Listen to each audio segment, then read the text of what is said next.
Então, semana passada, hoje a gente encerra sobre o sacramento da Eucaristia, que é um dos sacramentos mais importantes para a gente, certo? Por isso que a gente está demorando um pouquinho mais sobre esse sacramento. Na semana passada a gente falou sobre ele, era sobre o que mesmo? Nós falamos? Os mandamentos? Hã? Os mandamentos? Também, mas sobre a Eucaristia, o que a gente falou semana passada? Significado do nome. Significado do nome. Nome. Como que ela foi restaurada. Como é que a Eucaristia significa? Ação de graça. Ação de graça, né? Qual que era? Os diversos nomes que a Isso, os diversos nomes. Lembra de mais algum? Alguém lembra? Santa Ceia.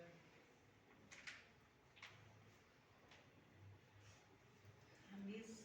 Missa. O que mais? Comunhão, né?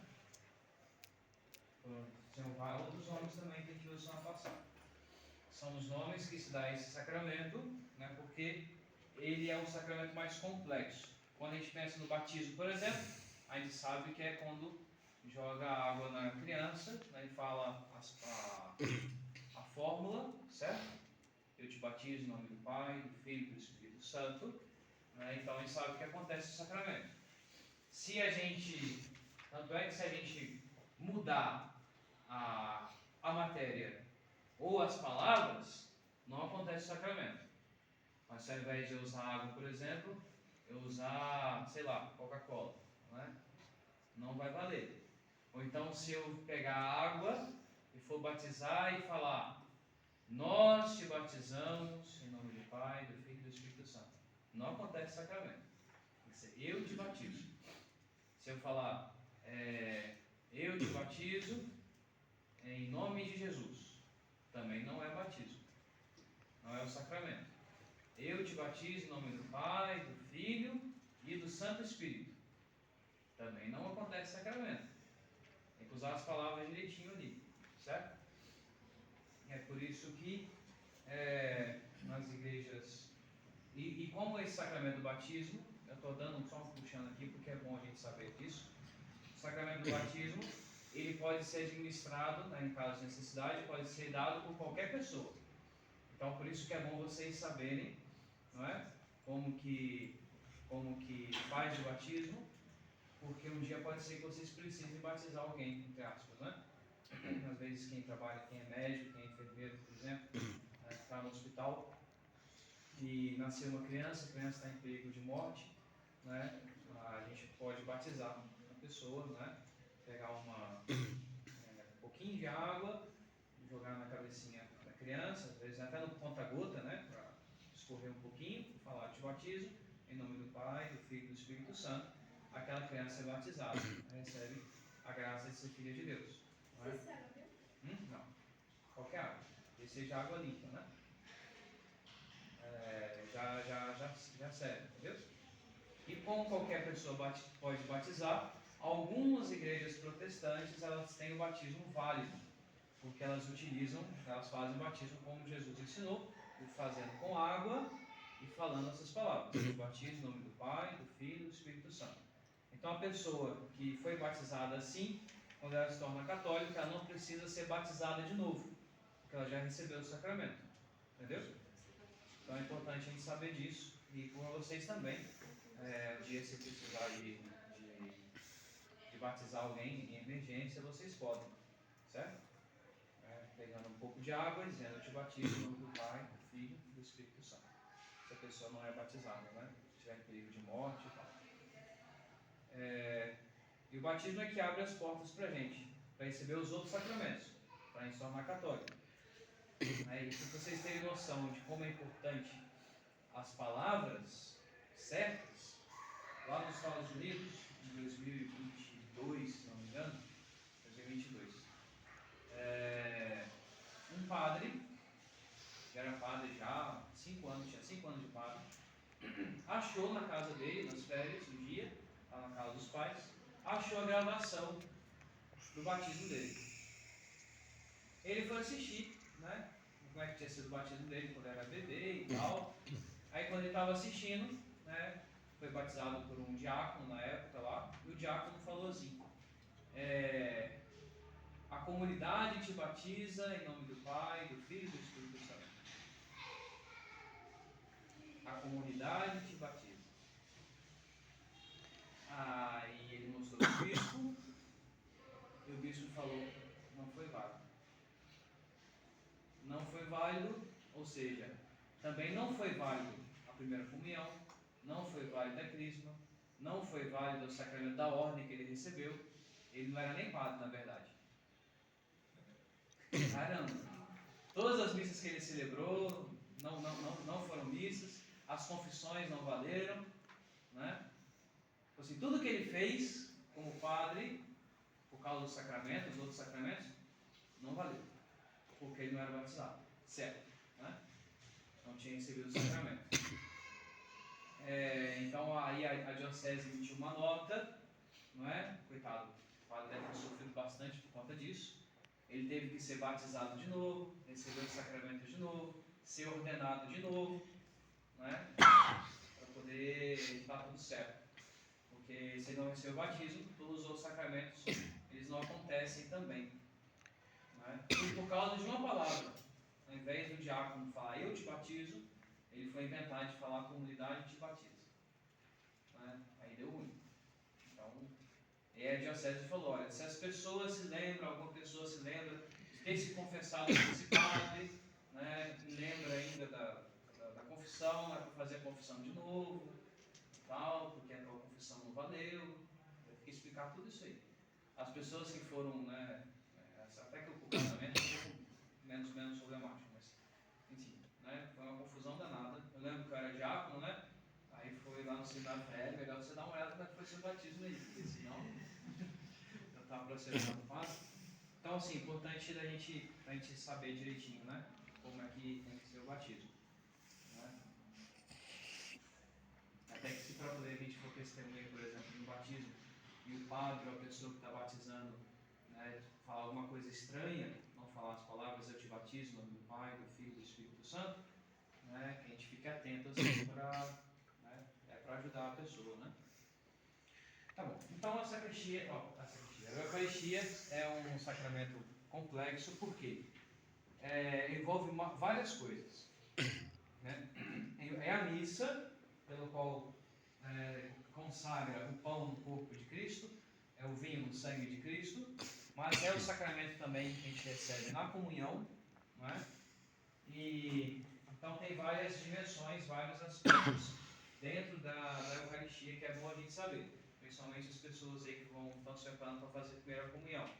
É bom a gente ter um pouco dessa noção, mesmo que a gente não consiga absorver tudo agora, mas que a gente possa ter pelo menos uma certa noçãozinha disso, para poder a gente comungar da melhor maneira possível, para a gente procurar viver também esse sacramento. Então, são três principais dimensões da Eucaristia: o aspecto de louvor, né, ação de graças ao Pai, o aspecto de sacrifício, porque é o sacrifício de Cristo, que Cristo ofereceu na cruz, que é renovado nesse momento, né? E também o aspecto de presença, porque na Eucaristia nós temos presente ali o corpo, o sangue, a alma e a divindade. Cristo está presente na Eucaristia, certo? Não é um mero símbolo, não é uma mera lembrança, mas é uma presença real. Tá? Não é igual a uma imagem que a gente está ali que representa para a gente Jesus. Não, é Jesus que está na Eucaristia. Né? Vocês leram o Evangelho de São João, capítulo 6? Né? Cristo fala lá: minha carne é a verdadeira comida. Eu sou o pão vivo que desci do céu. Né? Não é mera simbologia, mas Jesus está falando tudo ali. Então, cumprimos o mandato do Senhor, celebrando o memorial do seu sacrifício, oferecendo ao Pai o que Ele mesmo nos deu, os dons da criação, o pão e o vinho, que pelo poder do Espírito Santo e pelas palavras de Cristo, se tornam o corpo e o sangue de Cristo, o qual assim se torna real e misteriosamente presente. Certo? Então, são os três aspectos. Primeiro, é a ação de graças e louvor. Vocês imaginem que, como é que a gente vai prestar um culto a Deus? O que Deus merece? Quem é Deus? Deus é um ser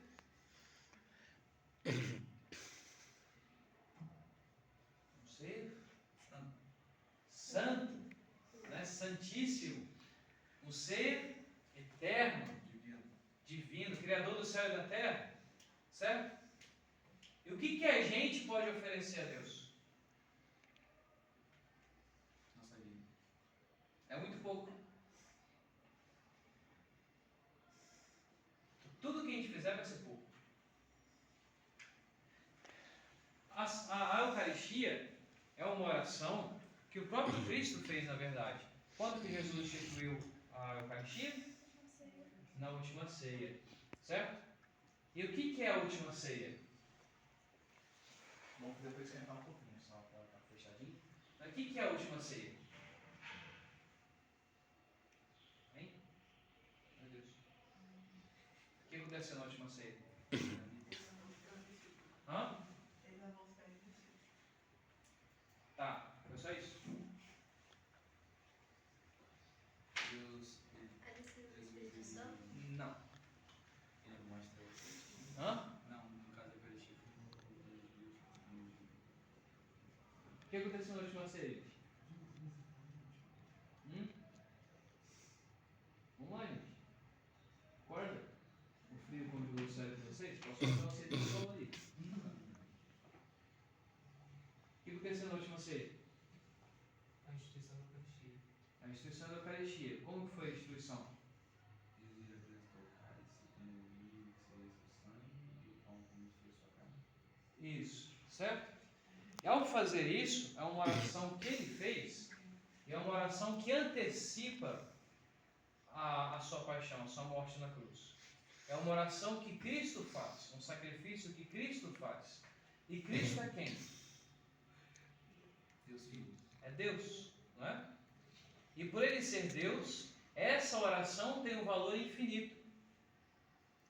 Então, se a gente, entre aspas, se aproveita dessa oração de Jesus que Cristo nos deu, e se a gente oferece esse sacrifício a Deus, aí é um sacrifício agradável a Deus, porque é um sacrifício infinito, que é oferecido a Deus, que também é infinito. Entendeu? Então, tipo assim, por isso que a Eucaristia é a melhor e a mais perfeita oração, o mais perfeito sacrifício que a gente pode fazer a Deus. Porque foi o próprio Cristo que fez. Lembra que eu falei que era um memorial, fazer presente, tornar presente de novo, reviver aquilo ali? Então, a gente está oferecendo o mesmo sacrifício, que é renovado em cada Santa Missa. Entendeu? Então, por isso que é uma oração perfeita para poder louvar a Deus e para agradecer a Deus. Porque é o próprio sacrifício de Cristo que a igreja oferece. É uma oração, então, muito agradável a Deus, porque ela é digna de Deus. Se a gente, o máximo de sacrifício de oração que a gente fizesse, se a gente ficasse o ano, todos os dias, todas as horas da nossa vida, os nossos 99 anos de vida, rezando, não chegaria nem perto do que Deus merece. Mas com a oração de Cristo na Eucaristia, o seu sacrifício, a gente consegue oferecer, a igreja consegue oferecer um sacrifício agradável a Deus. Então, por isso que é um louvor a Deus, uma ação de graças por todos os benefícios que a gente recebeu de Deus. Uma oração que realmente agrada a Deus. Entenderam? Então, tem esse primeiro aspecto. É a oração mais perfeita. É a Santa Missa, a Eucaristia. Depois, tem um aspecto de memorial. Né? Lembra que eu falei? Né? Memorial, tornar presente, reviver aquilo ali. Né? É o memorial da Páscoa de Cristo, da sua morte na cruz. De tal maneira que quando Cristo celebra a última ceia, ao instituir a Eucaristia, Jesus está, de certo modo, antecipando o seu sacrifício na cruz. Certo? Jesus morreu que dia? Desde a Páscoa. Hã? que dia? Sexta-feira Santa. A Eucaristia, a instituição da Eucaristia, a última ceia, foi que dia? Quinta, certo? Ou seja, no dia anterior. Só que quando Jesus fez a Eucaristia, Jesus estava como que já antecipando o seu sacrifício na cruz. Entende? De tal maneira que Jesus estava ali, oferecendo já o sacrifício que ele iria sofrer no dia seguinte. Entendeu? Então é uma antecipação desse sacrifício e que Jesus fala para os apóstolos repetirem esse sacrifício, essa oração, né, oferecendo o seu sacrifício da cruz. Então tem esse aspecto de memorial, de reviver, de atualizar, ou seja, tornar presente, tornar atual agora o sacrifício de Cristo. Certo? E por isso então que o segundo aspecto é o aspecto do sacrifício. Não é? É o sacrifício incruento. O que é incruento? Alguém sabe? Hã? Incluso? Não. Incruento. Incruento é uma coisa cruel, certo? Cruento é uma coisa cruel, uma coisa bárbara, que derrama sangue. Incruento é o contrário, é uma coisa que não derrama sangue, certo? Então, por isso que é um sacrifício que não tem derramamento de sangue, porque o sangue já foi derramado quando? Na cruz, certo? Por isso que a gente chama a missa de um sacrifício incruento. Porque é um sacrifício de Cristo, que é renovado, mas que não tem mais o derramamento de sangue. Porque Cristo morreu uma vez para sempre. Ou seja, não precisa mais de outro sacrifício. É só o sacrifício de Cristo que é atualizado na Santa Missa. Então, o aspecto de louvor a Deus, né, a oração mais perfeita, e o aspecto de sacrifício, porque é o mesmo sacrifício de Cristo que se torna presente na missa. Não é? Tem até um modo de você assistir a missa, que em cada parte da missa você pensa, você lembra da paixão de Jesus, de algum aspecto da paixão de Jesus. Não é? Um que é muito evidente, entre aspas, né? Quando o padre, por exemplo, lava as mãos no ofertório. Já repararam que o padre lava as mãos no ofertório, né? O que simboliza? Tem um aspecto prático, né? Necessário, mas isso simboliza alguma coisa. O que isso simboliza? Vocês pensem na paixão de Jesus, pensem na missa, o que vocês lembram na hora de lavar? É quando Pilatos lava as mãos. Isso, certo? Recorda Pilatos, que lava as mãos, né, do sangue de Jesus. Então são vários aspectos. Quando o padre, por exemplo, sobe o altar para começar a missa, lembra Jesus subindo o Calvário, né? E quando é que acontece a morte de Jesus? É quando, na hora da consagração, o padre consagra o corpo e consagra o vinho, né? São duas coisas separadas. Não é? O vinho, o sangue, para os judeus simboliza a vida. Então, se a vida está separada do corpo, é a hora da morte. Então, a morte de Cristo na missa é na hora da consagração. O padre primeiro consagra o pão, o corpo, depois consagra o vinho, simbolizando assim que Cristo morreu. Não é? Mas também tem o aspecto da ressurreição. Não sei se vocês, o padre se leva de costas, às vezes não dá para poder ver. Mas já repararam que durante a missa, depois do Pai Nosso, o padre parte a hóstia, pega um pedacinho da hóstia e põe dentro do cálice com vinho? É aquilo que simboliza a ressurreição de Jesus. Quando o corpo recebe de novo a vida, quando o sangue volta para o corpo. Então é Cristo que volta à vida, é a ressurreição. Então cada aspecto da missa tem essa lembrança da paixão de Jesus, porque é o mesmo sacrifício.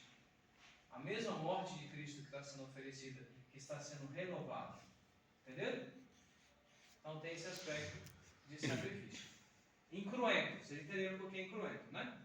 Porque o padre não mata ninguém ali, né? Não derrama sangue no altar.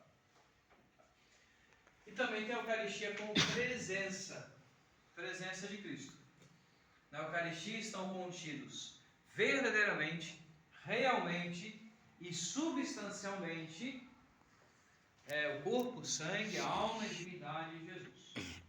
Não só o corpo, não só o sangue, mas também a alma e a divindade. Certo? É Jesus que está todo inteiro ali. Por exemplo, vocês peguem a hóstia consagrada, certo? Quando vocês recebem a hóstia consagrada na comunhão, vocês estão recebendo o quê? Só o corpo? O corpo, o sangue, a alma e a divindade. Estão recebendo Cristo inteiro. Certo? Em cada fragmento, se eu recebo um pedaço pequeno da hóstia, o que eu recebo? Um pedaço do corpo de Cristo? Não. Eu recebo Cristo inteiro. O seu corpo, o seu sangue, a sua alma e a sua divindade. Certo? Por isso que o padre, quando dá a comunhão, fica com a patena. O coroinha fica com a patena ali. Para quê? Para se acontecer de cair algum fragmentozinho da hóstia, o coroinha salvar ali e o padre tirar da patena depois. Para não se deixar perder, para não deixar cair no chão, porque mesmo o fragmentozinho está Cristo inteiro ali.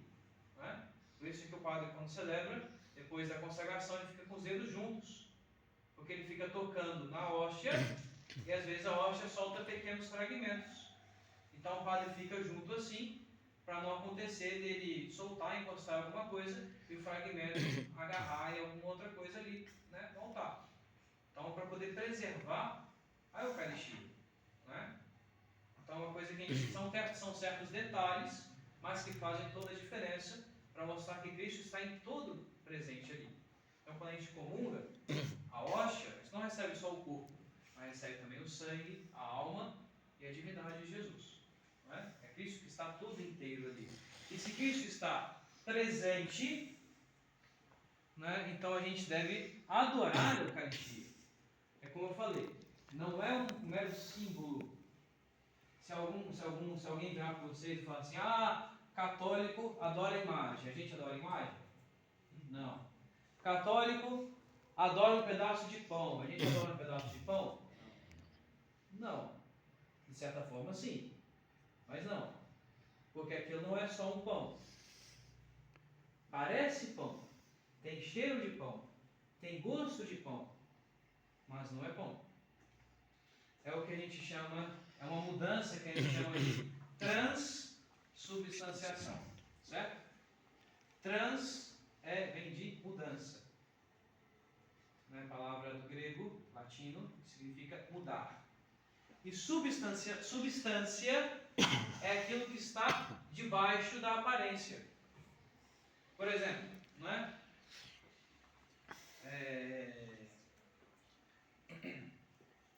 Quando vocês olham para o ser humano, certo?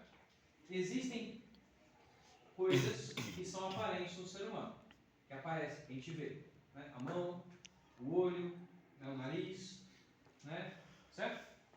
Agora, se eu corto o meu braço, eu continuo ser humano? Continuo, certo? Se eu perco os meus 2 olhos, eu continuo ser humano? Continuo. Eu perdi algo da aparência, algo que não muda a minha substância, certo? Aquilo que eu sou. Na Eucaristia, acontece o contrário do que normalmente costuma acontecer. A aparência continua, mas muda a substância. Entendeu? Continua parecendo pão, mas a substância que está ali não é mais a substância de pão, é a substância do corpo, do sangue de Jesus. Certo? Então é o que a gente chama de transubstanciação. É uma palavra, né, que a filosofia encontrou para poder descrever o que acontece na consagração. Certo? A mudança da substância, a mudança da essência, por mais que as aparências continuem. Ok? Então, a gente adora a hóstia consagrada porque ele de fato está presente no próprio Cristo. Certo? O que eu falei, não é um símbolo, não é uma mera lembrança, não, é Cristo que está realmente presente ali. Né? Cristo gera algumas consequências. Se Cristo está ali, a gente deve adorar. Né? E Cristo está presente não só na hora da missa, não só na hora da comunhão, mas ele permanece presente enquanto durar aquela aparência de pão. Por isso que quando a gente entra na igreja, qual que é a primeira coisa que a gente tem que fazer? Ajoelhar, sessão do Cristo. Isso, tem que fazer uma genuflexão, certo? Genufletir é dobrar os joelhos. A gente olha, vê. Como é que, aliás, para não fazer pergunta que a gente faz para a criança. Quando a gente entra numa igreja, como é que a gente faz para saber se ele tem a hóstia consagrada ou não? Duas coisas que a gente tem que procurar. Padre. Não? Lá a luzinha, certo? A luzinha acesa. Mais o quê? Sacrário. Isso, o sacrário, certo? As duas coisas que a gente tem que procurar. Quando a gente entra na igreja, a gente precisa procurar essas duas coisas. Porque às vezes o sacrário não fica no centro da igreja como a gente tem aqui, certo? Às vezes fica numa capela do lado. Então, para saber onde é que está Jesus, a gente olha onde é que está a luz acesa, olha onde é que está o sacrário, né? E aí a gente sabe que Jesus está ali. A hóstia consagrada está ali. Então aí a gente faz uma genuflexão, adorando de fato a presença de Jesus que está ali. Certo? Isso é uma coisa que a igreja foi tendo consciência aos poucos. Porque antes tinha missa, tinha consagração, né, guardava as partículas que sobravam da hóstia consagrada para poder levar para os doentes. Só que ainda a igreja não tinha consciência de que precisava adorar aquelas partículas, que precisava, né, fazer oração diante delas. Então ficava lá na reserva, dentro da igreja, mas as pessoas ainda não tinham consciência disso. Só aos poucos que foi como que despertando, mas peraí, se Jesus está presente na hóstia consagrada, e depois da missa a gente leva essa hóstia para os doentes, então enquanto essa hóstia estiver ali, Jesus está ali também.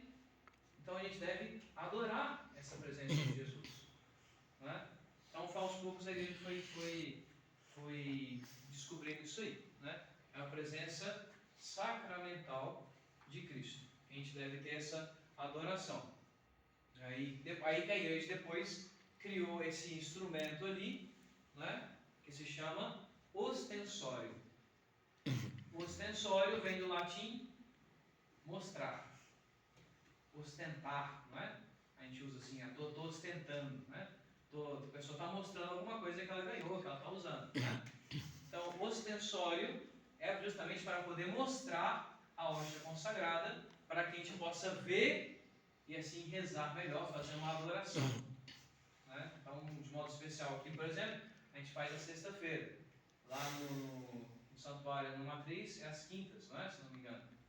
Então é um dia que o padre põe a hóstia no ostensório para que a gente possa tirar o momento do dia para poder ir lá fazer a nossa adoração, reconhecer a presença de Cristo ali. Tá? E aí, por conta disso, a gente tem esse último aspecto, que é o aspecto da comunhão, né, que a gente participa dessa presença, a gente pode receber esse alimento, não é? Voltar ao sacrifício, a mesa do sacrifício e também a mesa do banquete. É muito presente no Evangelho de Jesus falando desse banquete. O banquete do Cordeiro, porque comungar é receber o próprio Cristo em alimento. Assim como Jesus instituiu a Eucaristia durante uma refeição, né? Então nós entendemos que a Eucaristia também é um alimento para a gente. A gente se alimenta da Eucaristia. Então isso é muito importante a gente ter essa noção. Né? Comungar é receber o corpo de Cristo em alimento, especialmente para a nossa alma, para a nossa vida eterna.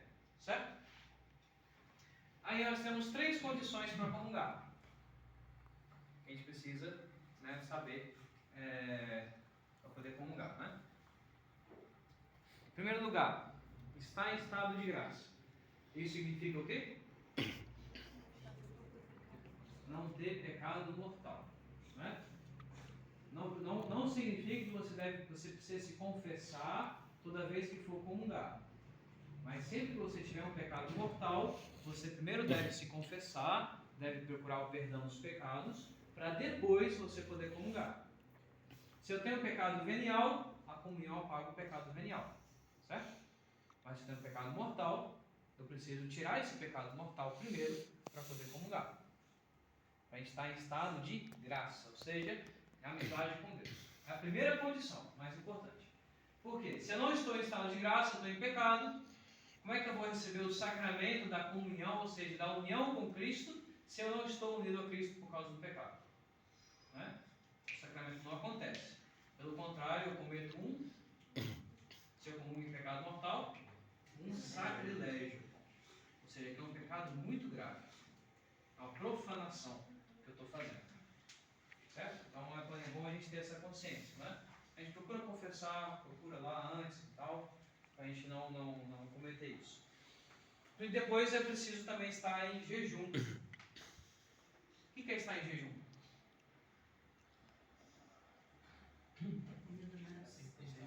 É isso aí. Jejum é estar sem comer. Não. 1 hora. Certo? Antigamente, antes da comunhão. Antigamente, o jejum começava à meia-noite. Assim, tinha que estar em jejum desde a meia-noite. Aí se o padre fosse celebrar à noite, por exemplo, né? Coitado do padre. Aí tinha que estar desde a meia-noite sem comer nada. Por isso que as missas eram de manhã, sempre, né? Antigamente. Por conta disso, por causa desse jejum. Aí depois a igreja foi mudando, passou para 3 horas, depois passou para 1 hora antes da comunhão. Certo? E o que é jejum? O jejum para comunhão. Eu posso tomar água? Pode. Posso tomar um remédio? Posso. Né? Posso, sei lá, comer um pão? Não. Certo? A gente precisa estar em jejum. Então a gente calcula. A missa começa 9 horas. Então, sei lá, o meu café da manhã tem que ser até no máximo, estourando, domingo, né? Durante a semana, a missa é mais rápida. No domingo, que o padre fala mais um pouquinho da pregação, a gente tem que calcular que o meu café da manhã tem que ser no máximo até 8h20. Certo? Para dar tempo de ter 1 hora de jejum antes da comunhão. Certo? A gente precisa ter essa noção, porque a gente não deveria comungar estando sem jejum. Tá bom? É diferente de alguém que está doente. Por exemplo, a pessoa doente em casa, ela está dispensada do jejum. O padre vai levar a comunhão para ela em casa. Não é? Ela está dispensada do jejum. Não precisa fazer o jejum para poder comungar. É bom que faça, mas às vezes não pode fazer. Certo? Mas é uma coisa que a gente faz até com um pouco de respeito, né? Para não misturar o alimento que é o próprio Cristo dos outros alimentos comuns nossos. Em terceiro lugar, ter consciência daquilo que você está recebendo. A pessoa precisa saber o que é a Eucaristia. Precisa saber o que ela está recebendo. Por isso que a gente não dá comunhão para criança de 3 anos de idade. Porque normalmente uma criança de 3 anos de idade não sabe o que é a Eucaristia. Entendeu? Então, por isso que também não pode dar comunhão às vezes para uma pessoa de muita idade que não tem mais consciência do que é a Eucaristia. O padre dá uma bênção, faz uma oração, mas a comunhão não tem como mais dar, porque a pessoa não tem mais consciência. Não é? E por isso até que essas pessoas que às vezes têm alguma deficiência mental, que não chegam a ter essa compreensão, também não podem receber a comunhão. Porque precisa ter consciência disso. Certo? Normalmente tem. Por mais que tenha alguma coisinha, mas normalmente tem a noção. Mas Se chegar uma pessoa que não tiver, ela não pode receber a Eucaristia, porque ela precisa saber que é o corpo de Cristo. Certo? Então tem que ter essas três coisas. Estar em estado de graça, o mais importante, jejum e também saber o que vai receber. Ok? É importante a gente comungar sempre. Já comentei isso várias vezes, né? É estranho um católico que não faz questão de comungar, que não comunga. É muito estranho. Porque você imagina que você quer ir para o céu, você quer servir a Cristo, aí você fica evitando a comunhão. Então é estranho. É diferente de uma pessoa que tem algum impedimento para comungar. Ela deve tentar tirar esse impedimento. Mas né, a pessoa deve comungar com frequência, com a maior frequência possível. De preferência todo domingo, toda semana. Não é? Vamos lá. É os frutos da comunhão. União com Cristo, certo? Ou seja, faz a gente se unir mais a Cristo. Ela conserva, aumenta a vida da graça, a vida eterna que nós recebemos no batismo. Ela também nos separa do pecado. Cada vez mais ela torna o pecado algo distante de nós. Ela fortalece em nós a caridade, o amor. Ela apaga os pecados veniais, como eu falei, a comunhão, ela tem esse poder, o próprio Cristo que apaga isso. Ela também nos preserva dos pecados mortais futuros. Ela dá a força para a gente não pecar mais. Né? Então, quando a gente comunga, a gente recebe o alimento, a gente se fortalece. Né? Então, ela também nos preserva dos pecados mortais. E também nos une aos demais membros de Cristo. Lembra? Eu já falei isso já. Ao você se unir a Cristo, que é a nossa cabeça, você também se une aos outros membros, né? Que somos todos nós. Tanto as pessoas que estão no céu, como as pessoas que estão no purgatório, como entre nós aqui também, quando a gente recebe a Eucaristia. E também ela nos antecipa a glória do céu.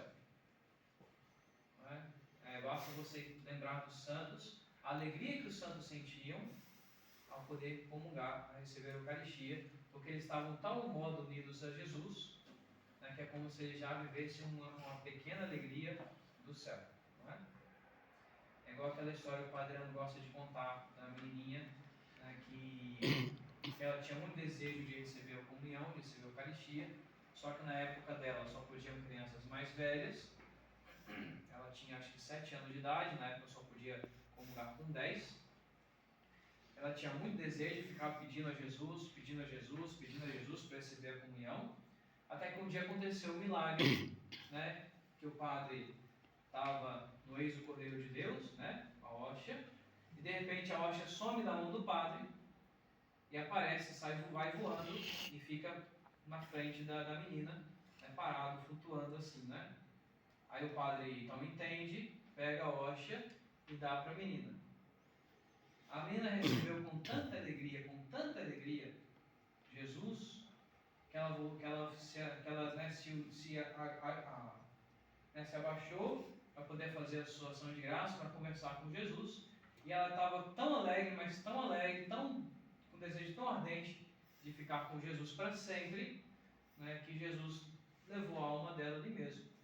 Né, e ela acabou morrendo assim, né, de tamanha alegria de receber Jesus direto do céu.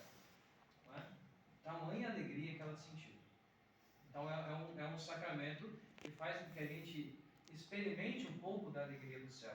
É um sacramento que dá força para a gente ver essa alegria na nossa vida.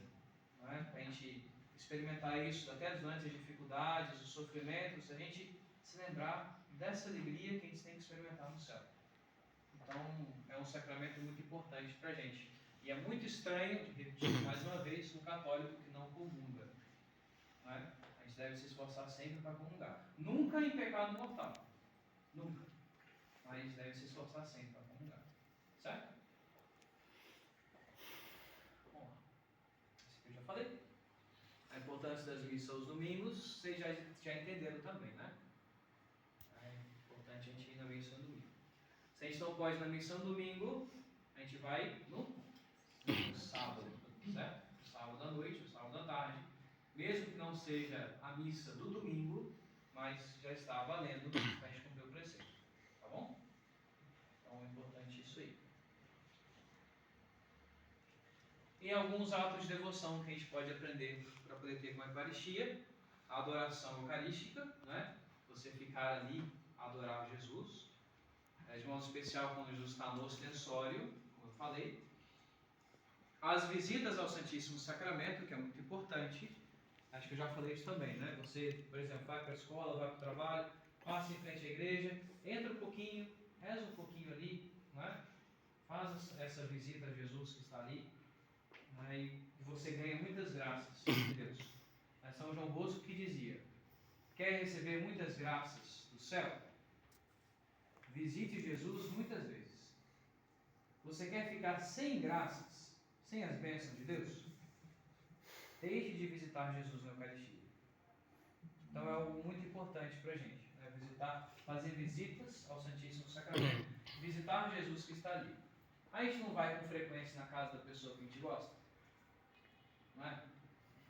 Então a gente também deve ir sempre visitar essa pessoa que está aqui, que nos ama muito e que fica esperando a nossa visita, a nossa oração, fica esperando o momento de conversar com a gente. Então a gente visita o Santíssimo Sacramento. Fazer genuflexão e inclinação, certo? Também é um ato de adoração à Eucaristia, certo? Como é que a gente faz a genuflexão? Né? Normalmente, com o joelho direito, a gente dobra até o chão, certo? Fazendo adoração. E é chama de genuflexão simples. E quando Jesus está no ostensório, a gente faz o que a gente chama de genuflexão dupla, certo?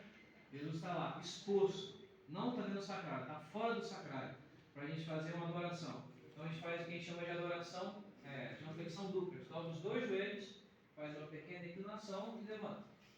Quando a gente passa em frente, né? Só quando Jesus está no ostensório, tá bom? Genuflexão dupla.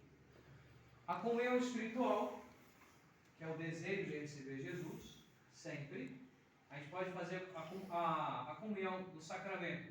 A gente pode receber quantas vezes por dia? Uma. No máximo 2. Sendo que a segunda vez tem que ser durante a missa. Por exemplo, eu fui lá, eu vim na igreja de manhã, comunguei. À noite eu voltei na igreja, assisti uma missa, eu posso comungar de novo, certo? Mas normalmente a gente só recebe uma vez por dia. A comunhão espiritual não. A gente pode receber espiritualmente Jesus várias vezes, fazendo uma oração de desejo de Jesus visitar o nosso coração. Então até é aconselhável que a gente sempre faça. A gente pode ser uma oração espontânea ou uma formulazinha pronta.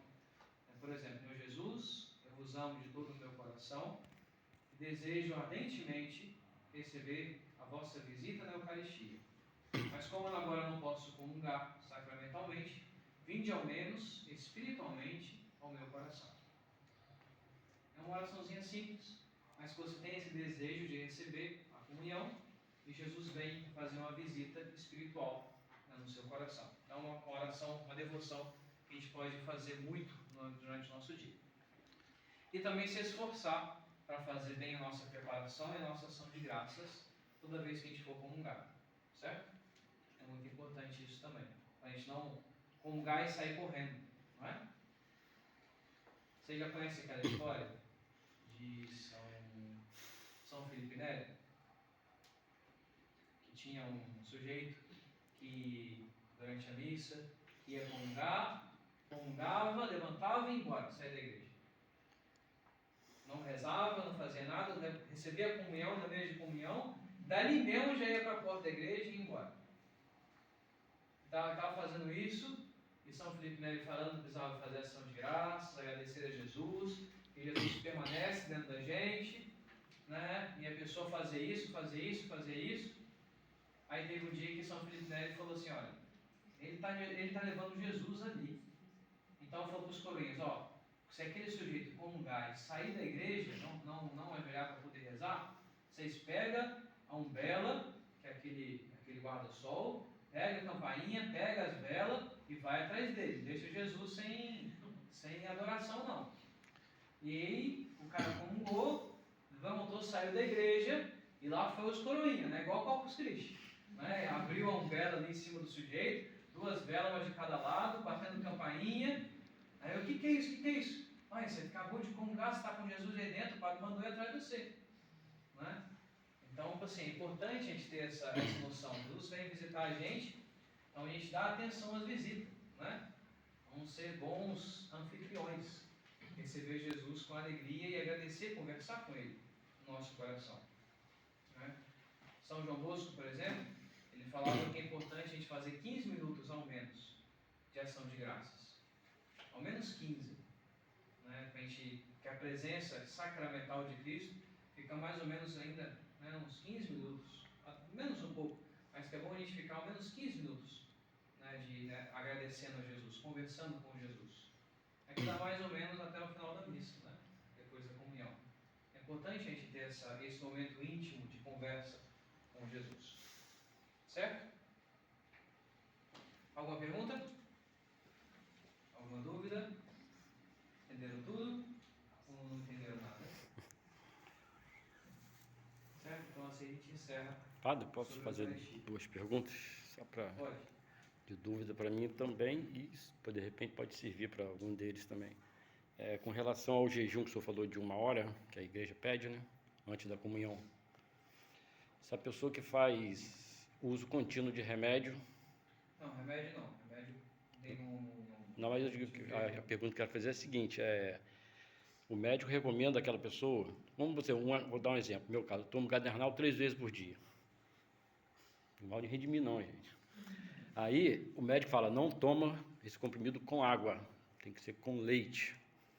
E eu moro no lugar onde a missa é só 8 horas da manhã, só tem domingo que vem. Eu posso ou não comungar, no caso? Pode, é dispensado. E uma outra pergunta é se eu esquecer e comer alguma coisa antes da missa, eu esqueci do jejum de 1 hora e não tenho outra oportunidade de assistir missa de novo nesse domingo. Porque eu esqueci, acabei comendo alguma coisa, mas sem ser por causa de remédio. Nesse caso, isso não impede a comunhão. Pecado mortal, sim. Agora, o jejum, não. Assim, é bom que a gente, por exemplo, sei lá, espera até, né, a última pessoa for comungar, a gente fica esperando ali, olhando o relógio, né, e tal, mas não é uma coisa que vai impedir que aconteça a comunhão, não. Entendeu? É porque a pessoa às vezes pode ter escrúpulo de não vou comungar, que eu vou cometer um pecado mortal, que eu esqueci e comi alguma coisa. Não comete pecado, não é? Até se a pessoa não faltar, não fizer o jejum, ela não comete pecado mortal, certo? É só uma falta de respeito, de devoção para com a Eucaristia. Não impede de comungar por conta disso, certo? Agora, o pecado mortal, não. Aí, certo. Né? Mas a pessoa esqueceu. A pessoa que esqueceu, que botou um chiclete na boca, uma bala, assim, uma coisa. Isso, né? Não, porque acontece muito assim da pessoa, né, tá mascando alguma coisa. Aí, né, se a pessoa está na missa e põe um negócio. Não, antes da 1 hora. Não é na hora da missa, aí também é demais, né? Aí não dá, né? Mas se for assim antes, porque não, às vezes dá tempo, entendeu? Se for antes da missa. Mas pra gente ter noção, né? É a nossa preparação. Poxa, eu quero comungar, então vou fazer um esforço, né? Então vou prestar atenção naquilo que eu estou fazendo para poder receber bem Jesus, né? E o que significa pecado mortal? Pecado mortal é um pecado grave. É um pecado que fere diretamente a lei de Deus, ou a lei da igreja. Certo? Que está relacionado ali com os mandamentos e com os mandamentos da igreja, né? Por exemplo, porque existe graus de pecado. Por exemplo, o xingamento. Né? O xingamento em si mesmo vai depender se é pecado grave ou pecado leve. Pecado que a gente chama de venial, pecado leve. Se eu estou andando na rua, eu tropeço e acabo falando um palavrão, certo? Um xingamento. Eu não cometo um pecado grave nesse momento, porque foi uma coisa automática, certo? Então eu não cometo um pecado grave, é pecado leve. É diferente de quando deixando levar por aquela raiva, eu começo a xingar a pessoa, aí é um pecado grave. Eu, além de estar ofendendo a Deus pelas palavras, eu também estou ofendendo o próximo. Entende? É um pecado grave. Né? É. E, por exemplo, se eu fizer se eu xingar a Deus, se eu blasfemar contra Deus, aí é um pecado grave, que está ferindo, né, o segundo mandamento da lei de Deus, né? Não tomar seu santo nome em vão. Aqui no Brasil, graças a Deus, nossos xingamentos não chegam nesse nível. Mas na Europa, né, às vezes principalmente na Itália, tem muito esse mau costume da blasfêmia, né, que é você xingar a Deus, xingar os santos, né? Então, a nossa cultura é um pouco preservada nesse sentido, mas ainda pode acontecer, né? Certo? Então, pecado mortal, pecado venial, né? Outra coisa, faltar à missa domingo, por exemplo, sem ter motivo sério, né? É um pecado mortal, porque fere os mandamentos, né? Fere diretamente os mandamentos, né? Não pecar contra a castidade, mas os atos impuros relacionados à castidade também são pecados mortais, porque fere diretamente o mandamento, entendeu? É claro que tem graus. Por exemplo, um mau pensamento. Um mau pensamento, se eu consinto e fico alimentando, é um pecado mortal. Agora, se vem um mau pensamento e eu procuro afastar, pensar em outra coisa, eu não consenti. Então não foi um pecado mortal. Entendeu? As imagens, por exemplo, né? Imagens pornográficas. Se eu vejo uma imagem, continuo vendo, prestando atenção, olhando aquilo ali, eu estou cometendo um pecado mortal. Estou indo contra o mandamento da lei de Deus, não pecar contra a castidade. Agora, se eu vi sem querer, já logo mudei de coisa e afastei aquilo ali, entendeu? Não fiquei pensando naquilo, né? Foi sem querer, não foi um pecado grave, entendeu? Então, tem isso aí o que ajuda a gente a ter sempre maior conhecimento disso é o que a gente chama de exame de consciência, né? Que a gente pode pegar até na internet ou no manualzinho de oração, uma coisa assim, olhar exame de consciência, vai tendo só umas perguntinhas que a gente vai lendo, vai se fazendo, quando a gente vai conhecendo também o que é pecado, né? E vai ajudando a gente, certo? Tem uma dúvida. Depois de receber a comunhão, tem um tempo, tipo assim, mínimo para se alimentar? Não. Normalmente, tipo assim, que eu falei, normalmente você vai fazer a situação de graças, então, pelo menos em 15 minutos ali, você não vai tentar, né, não comer nada e tal, para manter o espírito da oração. Entendeu? Mais alguma questão? Existe alguma diferença entre ir à missa à noite ou de manhã? Não. Depende da pessoa, da possibilidade da pessoa, do gosto da pessoa, entendeu? Tem gente que gosta de vir na missa de manhã porque quer assistir o jogo à tarde. Bom, tranquilo, sem problema nenhum, certo? Tem gente que quer vir à missa à noite porque quer dormir até meio-dia. Também não tem problema nenhum, portanto que vá à missa direitinho, né? E aproveita o dia para... Né? Se eu for viajar, eu posso decidir em outra igreja? Pode, então seja católica, né? Pode ser.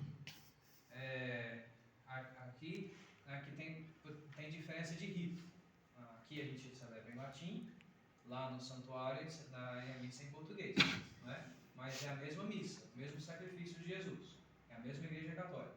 Só muda o modo de você celebrar, certo? O modo do rito, mas o sacrifício, a oração é a mesma, entendeu?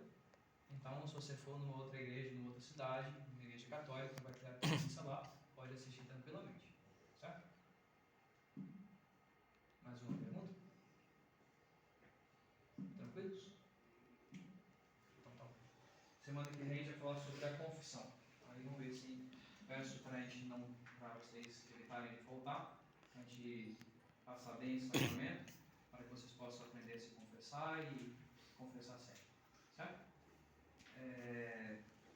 E essa semana também eu vou colocar depois no grupo, eu vou colocar uma lista, certo? Para vocês colocarem o nome completo de vocês e o nome completo do padrinho ou madrinha da Crisma, tá bom? Vocês colocarem lá. Lembrando que, para ser padrinho e madrinha de crisma, tem que ser batizado, crismado, já tem que ter recebido o sacramento da crisma, né, e tem que viver uma vida católica, certo? Então, com a frequência e tal, normalmente não ter algum impedimento, é bom que não tenha, né? Por exemplo, a pessoa que, sei lá, né, já está casada pela 5ª vez, né? Então, tem que ter uma vivência católica, né? Aqui na página 107, tem aqui, ó, os requisitos para ser padrinho. 107. Dentro desse quadrinho laranja, marrom, sei lá. No finalzinho, né? Os requisitos formais para os padrinhos são ser maior de 16 anos, ser batizado e crismado, pertencer à Igreja Católica, né, ser católico, praticante, e ter uma vida vivida na fé e na realização de boas obras. Vai ser alguém de referência para vocês, alguém que vai rezar por vocês, que vai ajudar vocês. Então, por isso que tem que ser alguém que tem essa vida católica para ajudar vocês, certo? Então, escolham os padrinhos assim, pensando nisso. A questão da idade, né, maior de 16 anos. Tem como abrir exceção para menor de 16 anos? Tem. Aí tem que pedir para o padre tem que pedir para o bispo. Mas, né, se for a pessoa tem 15 anos, por exemplo, né? Mas, contando que seja crismado, certo? Acho que ninguém quis escolher os 20 com menos de 16, não. Mas é só pedir dispensa. Mas o mais importante é já ser crismado e ter essa vivência católica, tá bom? Aí vou colocar então na lista, vocês põem o nome completo de vocês e o nome completo do padrinho para os meninos, madrinha para as moças, tá bom? A questão da vestimenta do dia. A roupa, o padre Adriano te deixou combinado para poder ser camisa branca, certo? E calça preta. Para as meninas, para as moças, acho que poderia ser uma saia, ou saia branca, ou uma saia. Vou confirmar direitinho a parte disso. Porque teve uma vez que vou fazer camisa, né? Vou fazer uma camisa da Crisma e tal. Só que aí foi dando tanta confusão, sabe? De questão de como ia ser a camisa e tal, que o padre falou, já tem uns anos já, foi antes de eu chegar aqui. O padre falou assim, não, então todo mundo vai ser camisa branca. Aí pode ser a camisa do estilo que você quiser, né? Que seja branca e tal. De preferência, né? Os meninos manga comprida, se puder e tal, para ser uma coisa mais bonita, mais digna, né? Mas é tranquilo, tá bom? Uma camisa social seria bom, se puder. Certo? É para as meninas, para as moças, e lembrem depois, manda mensagem só para poder confirmar essa questão. Mas acho que poderia ser ou uma roupa toda branca, né? Um vestido, ou uma camisa saia branca, ou então se a saia pode ser de uma outra cor. Mas vocês me lembrem de confirmar isso aí, tá bom? O que mais? É isso. Então depois vocês põem lá o nomezinho, tá bom? Vamos fazer a chamada.